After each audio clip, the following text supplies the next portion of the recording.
তারা কালকে যে আহ্বান জানিয়েছে, আমি মনে করি সমগ্র দেশের মানুষের এই আহ্বানে সাড়া দেওয়া উচিত এবং সমস্ত রাজনৈতিক দলগুলো এখানে আপনার সাড়া দেওয়া উচিত।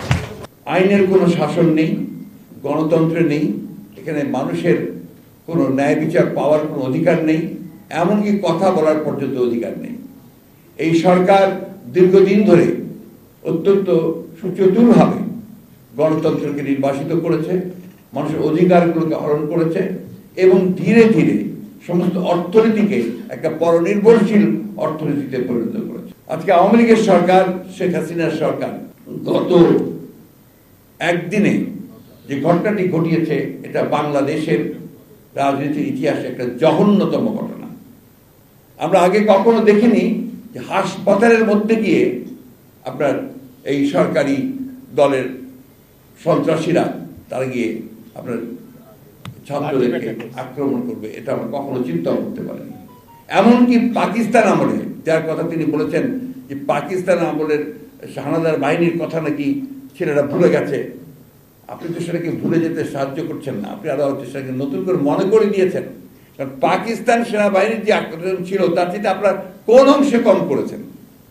আমরা তখন ঢাকা বিশ্ববিদ্যালয়ে পড়ি, মাহবুব ভাইরা আছেন, জামাল ভাইরা আছেন, তখন ছিল এনএসএফ, আপনার আইয়ুব খানের দলের লোক, ন্যাশনাল স্টুডেন্টস ফেডারেশন।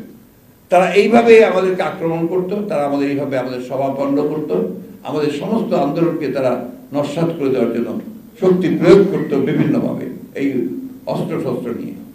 তো সেইখান থেকে আজকে আপনারা এর বাইরে তো যেতে পারেননি, আপনারা সেই পাকিস্তানিদের মতো একইভাবে সাধারণ ছাত্রদের যে ন্যায়সঙ্গত দাবি, যে যৌক্তিক দাবি, সেই দাবির আন্দোলনকে নস্যাৎ করে দেওয়ার জন্য আজকে আপনারা তাদের উপরে অস্ত্র শস্ত্র হাতে নিয়ে আপনাদের সেই লেলিয়ে দেওয়া বাহিনীকে আপনারা লেলিয়ে দিয়েছেন এবং তারা আজকে তাদের উপরে অত্যাচার নির্যাতন করে, কি ভয়াবহ নির্যাতন, পৈশাচিক নির্যাতন করে তাদেরকে আপনারা আজকে দমন করার চেষ্টা করছেন।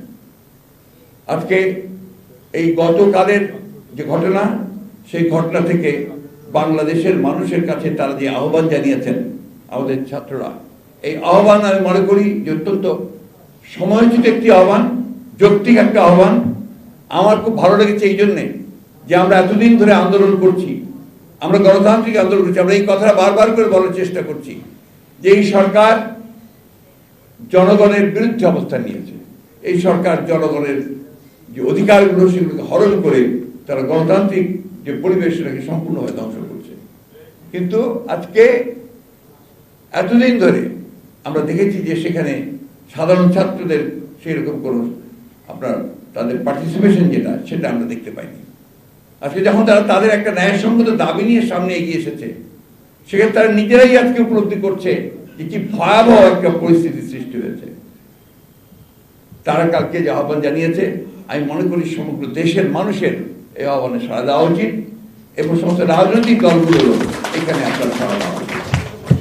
আর কারণ কালকের যে বিষয়টা ছিল, এটা শুধুমাত্র কোটা আন্দোলনের বিষয়ে পরিণত ছিল না, কালকের এই বিষয়টা ছিল সম্পূর্ণভাবে যে আমার সন্তানদের উপরে অন্যায়ভাবে, অযৌক্তিকভাবে তাদের উপরে আক্রমণ করা হয়েছে এবং সেই আক্রমণটা ভয়াবহ আক্রমণ এবং তাতে করে আমাদের সন্তানেরা আজকে অত্যন্ত আহত হয়েছে, নির্যাতিত হয়েছে। গোটা বিশ্ববিদ্যালয়ের ব্যবস্থা আজকে শিক্ষা ব্যবস্থা ভেঙে পড়েছে। এটা শুধু ঢাকাতে নয়, সারা দেশে হয়েছে।